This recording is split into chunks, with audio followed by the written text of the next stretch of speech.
Welcome to Gulfstream today. Ron Nicoletti along with Acacia Courtney. It's another beautiful week here in South Florida, or the start of a week. We're in our 4-day week schedule, but next week with the 4th of July, we will run 5 days that way. Well, no, we'll actually run 4 days, but we'll be open on Monday. But that's for a little later on because we got big news starting tomorrow. Yeah. Someone's going to have to try and beat the expert again. Tomorrow, Friday, each and every week. There you see the slate every Friday. Explain how it works. Yeah, we're getting ahead of ourselves because we have the very exciting day tomorrow. If you go on to facebook.com/GulfstreamPark, or you can go on GulfstreamPark.com, check out the Gulfstream Twitter, my Twitter handle, all the details up on there. What you have to do is pick more winners than me. We have 9 races on the card tomorrow. If you can get more winning horses across the finish line than I can, you'll have the chance to get one of those awesome polo shirts, plus the bragging rights. So don't forget to go on and use #BeatTheExpert and let us know you're playing. It's a lot of fun, and you got to get those course selections in before the first race tomorrow. First race post on Friday, 1:15 p.m. So Beat the Expert's been a lot of fun, and see if anybody can get. I'm going to put another ticket in under the fake name. I did last week, but she still beat me, so I'm not going to talk about it. My picks are in, so I'm ready for you. Okay, so let's tell you about our wagering menu today. Boy, and it gets started right in the first race with the super high five with $10,000 plus in this pool, and every time we have a carryover, it gets up there like that, $12,000. Boy, they really send it in. Just want to make you aware of that. And of course, we have one of our 2 pick 5s starting in race number 1, and it's an early pick 5. In case you'll have a ticket in just a couple of moments, and then the Rainbow 6 with this 9-race card today starts in race number 4, and that one approaching $50,000. Of course, skyrocket from there, and we end our day with the final pick 5 of the afternoon, and that's the last 5 races on the card. Once again, a 50-cent wager, and once again, in case you will have a ticket. Our first race today, by the way, fast main track, firm turf course, 1 mile on that firm turf course, maiden claimers, fillies and mares, 3-year-olds and up, $12,500. One equipment note in here, the number 8 horse will race with blinkers on.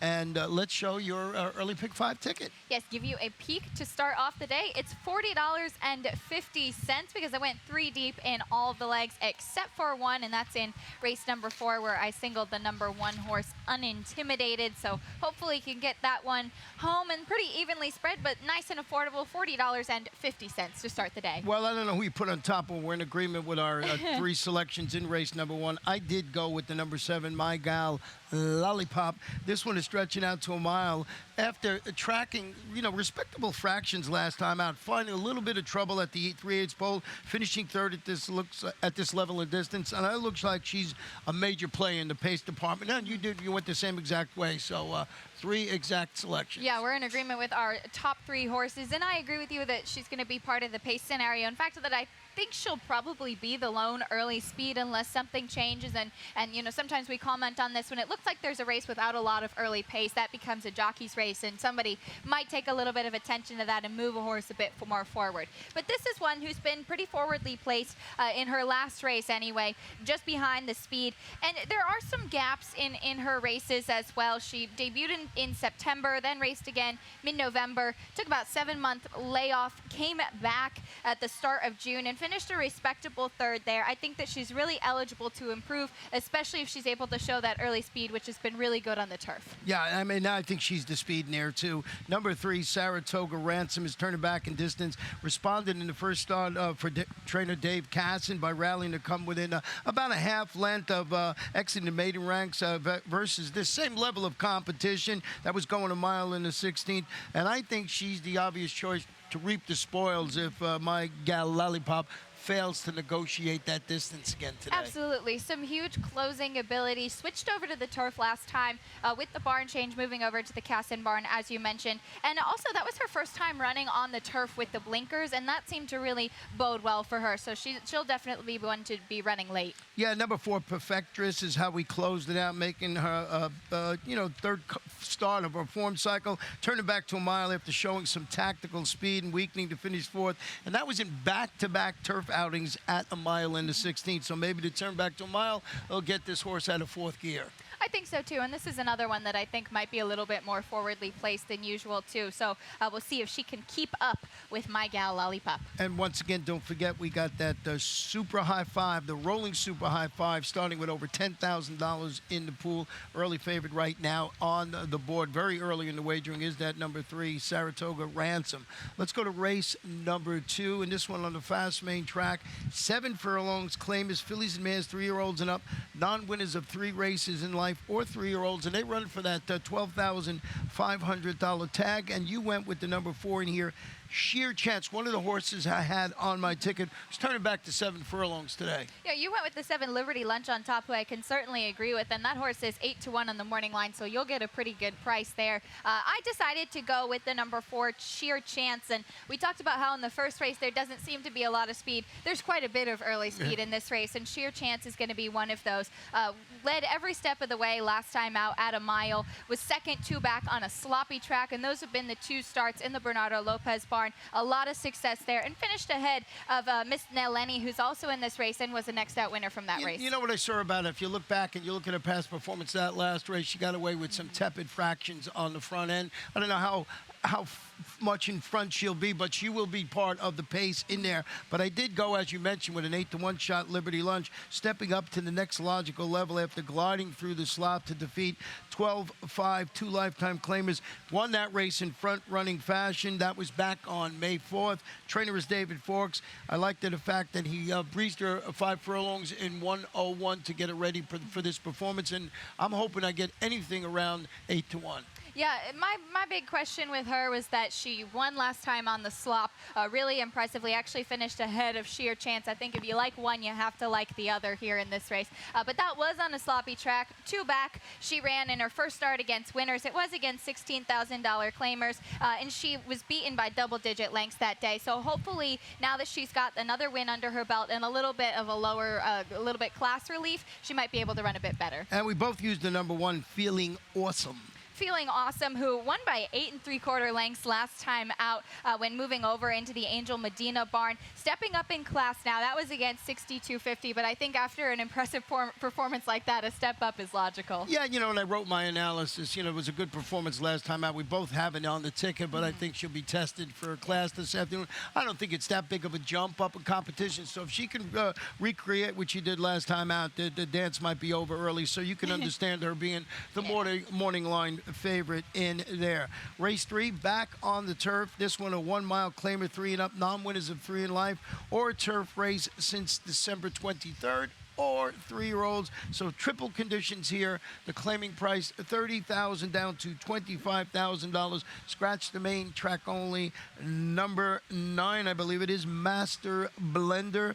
And once again, we're in agreement with our top selection, and that is number 5, My Point Exactly. This one's taking a very big drop today. Moved over to Stanley Gold last time and ran in the $75,000 Raymond Earl. So ran in a stake, finished 3rd that day, only beaten by 1 length. And want to go back and actually show you that performance. It was a pretty small field, but I thought a very competitive field. And you'll see as they get to the wire, once we get the video to start rolling here, the number 4 that day, the gray, out in the front, as they get towards the wire, it seems just like everybody goes. And it looks like every horse in here actually had a chance to win the race at one point. And those are the kind of races that you like to see. As I said, very competitive. Zavarian was the winner, pulls away in the middle there. But I thought that My Point Exactly held on very gamely. Once again, a small but competitive field. Now with this big drop in class, I think on paper the one to beat. Yeah, I mean, the big question here, right? The you know, the gorilla in the room is why this suspicious drop in competition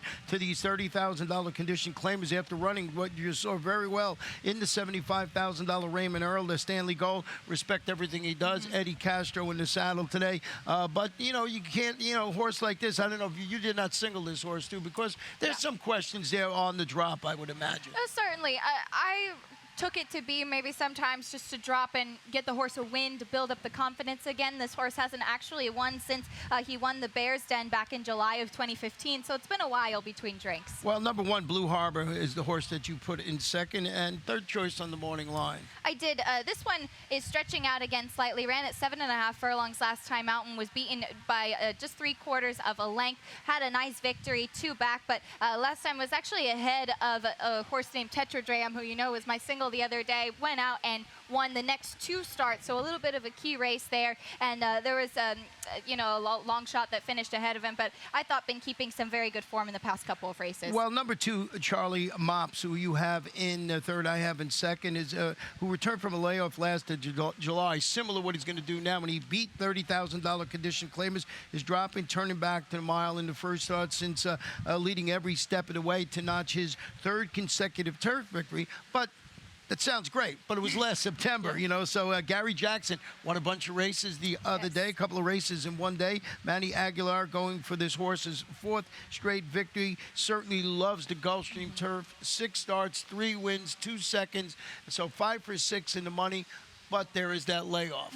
Yeah, coming off about 9 months, and that's not the first long layoff that this horse has taken. Back in 2015, had about a 4 or 5 month layoff as well. So you wonder why the big gaps. But I have to say, if you look at the workout tab, this horse has been training really well for the return as well. Has a lot of that early speed that we keep talking about, and just the 5 for 6 in the money with lifetime starts. The barn really heating up. And the fact that this horse has done a similar thing in the past, not as long of a layoff, but Right. come back and won at this level. The horse I closed it out with is the 6 Black Martino, beaten a half length at this level, 2 starts back, drops after got parked wide last time out, about 5 wide, failed to respond. It was a $25,000 optional claimer going 1 mile and 1/16th, and I've been chasing this horse since it's been running. So I just think this horse, if it ever runs its race, can be there. Maybe not upset it, but certainly be somewhere on the ticket. I believe it's 4th choice on the morning line, but a horse that I'm going to use underneath with my ticket with the number 5. My point exactly being that shaky selection. Yeah, and I can certainly see closing it out with Black Martino. Finished 2nd last time out in that race that I was talking about. Blue Harbor finishing 3rd in, Right. so has beaten a couple other horses in this field. Well, let's take a short break, and when we come back, we'll take a look at Thursday's Rainbow Six. Hey everyone, I'm Acacia Courtney, and I want to tell you about a fun contest that we have going on. It's called Beat the Expert. Every Friday, if you're able to pick more winners than me or my co-host Ron Nicoletti, then you will have the chance to win a free polo shirt that says that you beat the expert. Go to facebook.com/GulfstreamPark to enter and use hashtag Beat the Expert to let us know that you're playing. Bring it on. Race number 4 this afternoon, 6 furlongs. These are maiden claimers, 3-year-olds and up, $25,000. The only scratch in the body of the race today, the whole card, is the number 4 Contractor Jack, and one of the horses from the Giuseppe Isodernia barn, and it's got another one in there, so we'll talk about that. But first, let's show you my Rainbow Six ticket in here, and you see I went too deep at the 1 and the 5, and I believe Unintimidated is your single, and your early pick 5, 3 deep, 3, 2, 2, and 4. $57.60. Could not find a single today. Thought the races were very competitive. Maybe not, where 5 horses win, but certainly I couldn't separate a couple of horses that I thought had big chances today. So that is my ticket, $57.60. You can use that as a guide when you put your ticket together. And I'm going to defer to you that you have number 1, Unintimidated, on top of your ticket. And it looks like you're not intimidated. Not intimidated, I guess so, yeah. Well, there's quite a few things that I like about this horse. Had a couple of really nice starts in maiden special weight company at the start of his career, then seemed to be going down a little bit. Is now taking a drop in class, tried the turf last time out against $50,000 maiden claimers, dropping into the 25 today, and is also a first-time gelding. If you watch the way he runs, it looks like he needed to be gelded, has been working really nicely leading up to this race, hasn't raced since May 12th, and again, that was on the turf. So surface switch, first-time gelding. This is a $230,000 son of big drama. I think all of those things come together, might be able to get to the winner's circle. And let's show you a stat on David Fawkes over the past 5 years with horses going from turf to dirt and maiden claiming ranks. He's 12 for 58, 21% in win average, 48% in the money with $1.89 ROI. So I'm liking that 21% win average there. So just a stat you might want to look over when you're doing that. With all that said, I went with the 5.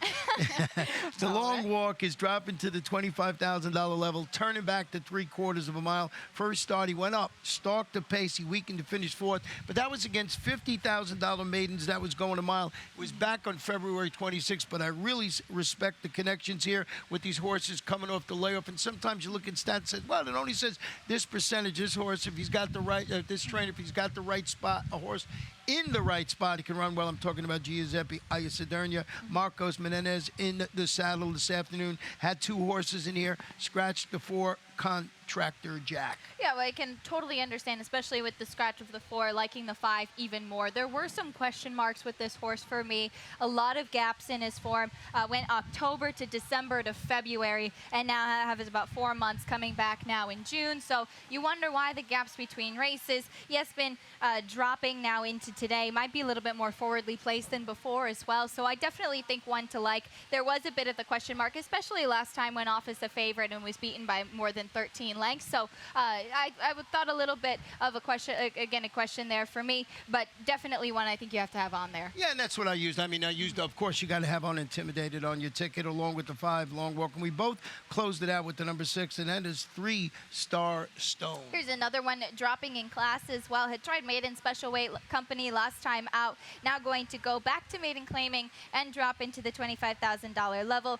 Pretty consistent in terms of being up there and in contention. Yeah, had a little bit of trouble at the 5/16 pole last time out. It wasn't that much of a problem in there. And, you know, that was finished 5th. That was against maiden special weight competition. Was also going 7 furlongs. Ron Gaffney's going to add second-time blinkers for this assignment. So maybe with a cleaner trip can be there. It certainly belongs somewhere on the ticket. I have him 3rd. You have him 3rd. And we'll see how that plays out. So that is where the Rainbow Six starts with about $50,000 in that pool, and certainly going to go up and probably be around 75. I've been guessing the last couple of days what things are going to be here, so I don't know why, but it seems like my new thing. Ron Nicoletti's predictions. Yeah.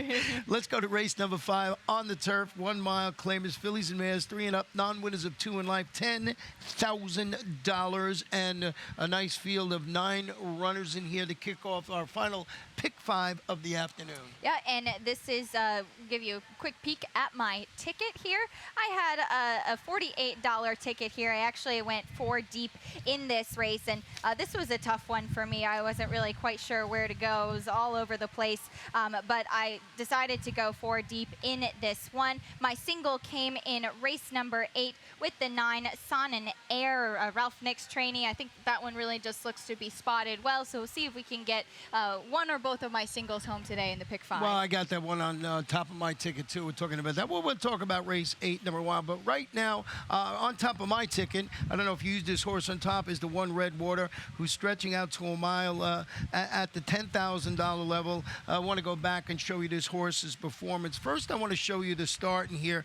You know, she breaks out of the gate in here, and she just gets, you know, she has to settle, and she ends up, she is the number 4 in here, and she just gets shuffled back. You see her getting there, pulling back, and now she's got to stay in the last spot, and she's basically around there. I'm not going to show you the whole race, but she, you know, gets her position behind the thing. But when she turns for home, you see she's out near the popcorn stand. She's about 6 wide in here, running well, and I just thought of the performance. She, you know, she gets carried wide. She's 6 wide, and I think she closes very well. So I thought of that performance. In this spot, I put her on top of the ticket. You see she's just coming, and it looked like she had awful lot of work to do.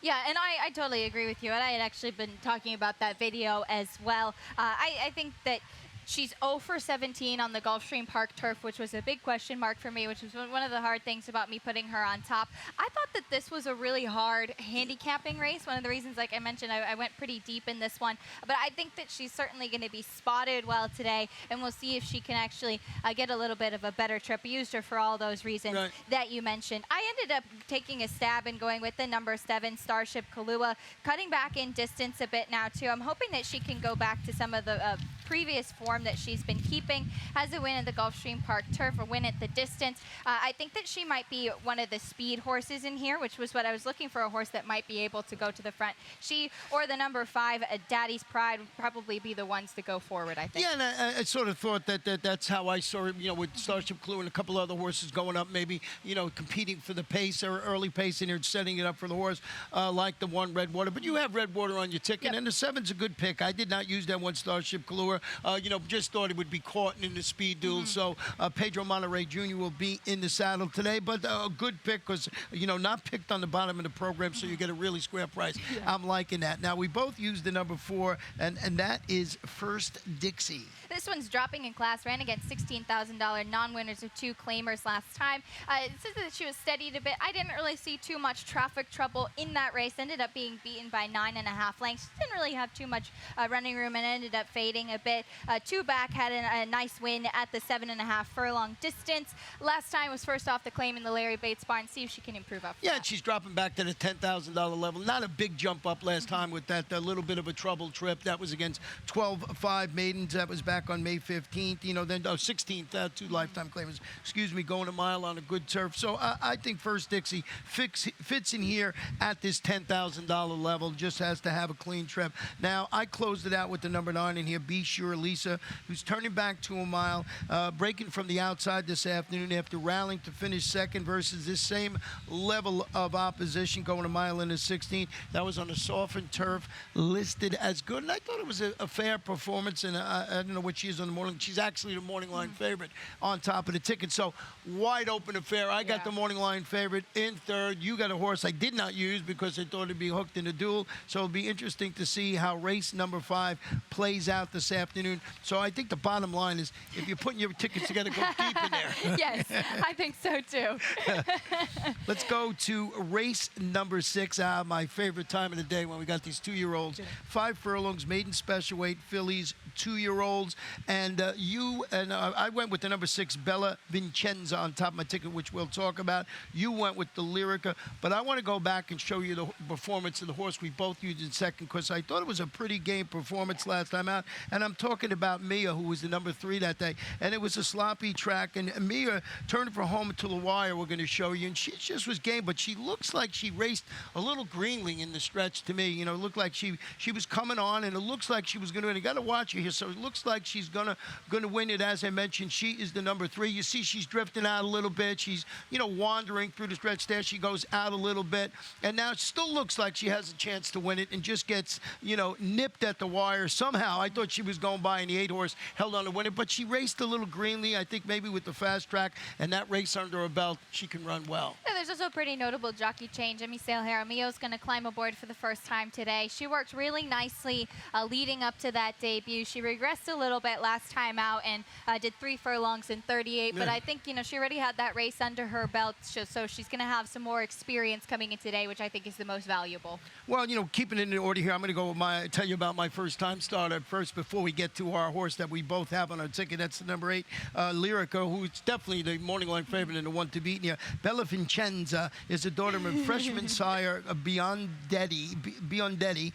That's by Bernardini, debuting for Stanley Gold, who has a 19% win average over the last 5 years with his 2-year-old first-time starter. Stanley Gold does an excellent job. Thought this horse was working well enough to be maybe the sneaky in here. 5-1 on the morning line of going with a first-time starter. The one to beat is absolutely the one you have on top of your ticket, and that's the 8, Lyrica. I thought this was another really wide open race. I went with the number 8, Lyrica, as you mentioned, a 2-year-old filly by Kentharos. Finished second last time out in her debut behind Perfect K, who's a really nice filly, David Fox trainee, a really, really classy filly to keep an eye on there. But I thought that Lyrica ran a very solid performance there. I want to give you a stat on trainer Antonio Sano. With 2-year-olds in maiden special weight, he's 26 for 193, about 13% win, but in the money 38% of the time, pretty solid. And I was surprised to see a very positive ROI of 227. Yeah, and getting back to Lyrica's performance, she shifted out at the 8 pole. She ran really well in there, and I would not be surprised if she won it. I went with the first-time starter in there, and it might be as simple as Mia after that performance last time out, having a race under her belt win. So another race, we're sort of in agreement for our top 2. It's maybe a little bit different. I went with that first-time starter and used the 3, Faith and Works, on your ticket. Yeah, just to round out the top 3, trained by Mark Cassie, Jose Caraballo is going to climb aboard. It's 3rd last time out and 2nd in her debut. When she was in her debut, she finished behind Bodie's Dream, who was a runaway winner that day, came back to win a stake in New York next time out. Then she was 3rd last time behind Perfect K and Lyrica, so keeping some good company. Bella Vincenza. We'll see how that works. To say it. I got to say, Italian stuff, I'm sorry. Did you know I was Italian? No, I had no I idea. didn't think so. Race number 7 this afternoon. 1 mile on the turf, an allowance optional claimer. 3-year-olds and up, or that optional claiming price of $25,000. And a really nice field of 7 runners in here. Boy, Lucky Kitten on top of my ticket. Actually, my best bet today. Why'd you like Lucky Kitten? Well, I really liked this horse a lot. Looks to be the main speed horse in this race as well. Last time out, finished behind Grand Isle, who went on to win a Grade 2. The next time out, Persuasive, who's also in here, the number 5 we both used in second, was also ahead of Lucky Kitten. But I think it'll be a little bit of a rematch here, and I look for Lucky Kitten to come on top with that early speed. Well, let's show you a stat on Mike Maker. First off, the claim over the last 5 years made me, with mid-level claimers on the turf, 20 for 66. He's 30% win average. He's in the money 55% of the time, and still a positive ROI. Once again, that's first off the claim on the turf with mid-level claimers. So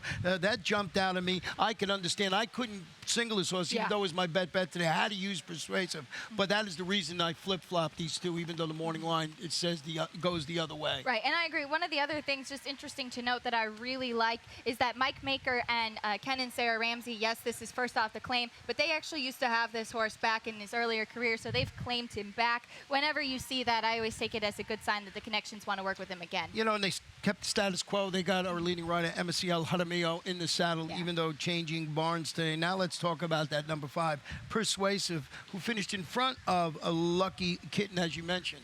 Yeah, 2 back was second, just ahead of Lucky Kitten and behind Grand Isle, as I mentioned. Tried the Gleaming Stakes last time out and finished 4th there. A little bit of a weakening in the stretch there. Not the best performance. So I think coming off of all of those things, yes, certainly on paper looks to be one that you're going to have to try and beat, but I just think Lucky Kitten today might be his day. Yeah, and the Gleaming was 12 furlongs, or a mile and a half, turning back to a mile today. A lot of horses trying that mile and a half last time out. Hard. Just to see how they would perform. And Gleaming Persuasive did not, fare that badly. No. To finish 4th in it wasn't that bad. Now, we both used the 2 horse in here metaphorically, and this going back to Gulfstream Park West, another horse I've been chasing all along. He's turning back to his most accomplished distance today. Yes, 3 wins at this distance, 2 seconds out of 8 starts, so in the money, 5 out of 8 at the mile distance, so definitely feels comfortable here. 4th last time out against $25,000 optional claimers. That was stepping up in class a little bit after a win against $12,000 optional claimers. Let's go to race 8, 6 furlongs, claimers 3 and up, non-winners of 2 in life, and we have 9 runners in this field, and here's your single, so take it away with the number 9. Well, I see that you use the number 9 on top as well. Son and Air is going to try winners for the first time after delivering as the favorite last time out and breaking his maiden. That was against $10,000 claimers, won by 2 1/4 lengths, very impressively. Tyler Gaffleone has ridden him in both of his starts. Going to get slight stretch out now to the 6 furlongs once again. Yeah, he's the one to beat. But I went with the 4 and second, Little Awesome, now in the Bruno Tessori barn. This is gelding stretches out after finishing a distant third. It was against Simler, going 5 1/2. He gets second-time blinkers today. Apprentice Christian Navarro in the saddle. I think he's double-digit odds on the line of the horse that, can certainly be on the exact or trifecta ticket as at a price. You went with the number 8, Up and Left. Yeah, taking a little bit of a stab with another horse coming off a layoff. Ran 8 months ago at the end of October. Won by a nose that day, but now has had that really big layoff. He's dropping in class off the layoff. He's cutting back to the 62.50 level, and he's been working really nicely for the return. Yeah, I closed it out with Chevron Liners dropping to this level. First start, after going 5 furlongs in the slop last out, your concern is the 1 for 43 record. I got him as a minor player in there. Yeah, another one they have as a minor player is the 7 Little Red Devil, also coming off of a layoff, but has some speed, certainly dropping off of the layoff. And Christos Gaddis, the trainer, actually does pretty well with horses coming off the layoff, too. Let's go to Nightcap. 1 mile on the turf. Maiden claim is 3 and up. $35,000. Scratch the main track only. Number 11. You have the number 5 horse, Visky Jones, on top of your ticket.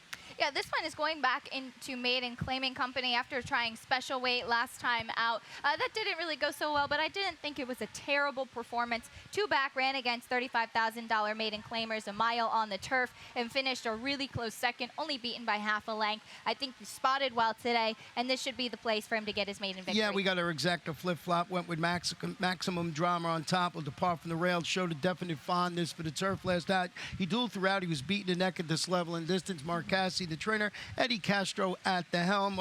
Flip-flopped exacta there. And you went with the number 10. Clearly a demon in third. Yes, and I want to use a spotlight video to show why I use this horse. We're going to go back and show his race back on June 10th. This is where he ended up finishing third, but he's the number 4 that day. Just bumped after the start. You see, normally shows quite a little bit more early speed. Had to be shuffled out. You see, he's just trying to find a spot and trying to find a place to go. Ends up finding some running room, and it's very wide then. But I think if he gets a clearer trip today, had been keeping some good form prior to that, I think this is a pretty good level for him. Yeah, and a good price on him. Double-digit odds at 10-1. I closed it out with 7 UR flatter. So good luck with all your selections this afternoon, and we'll be back in a little while. We're going to turn it over to Pete Aiello, and once again, get ready to beat the expert tomorrow on Friday. Yes, we'll keep reminding you, but get your picks in. You can get them in tonight or tomorrow morning. Pick more winners than me, and you could be a winner.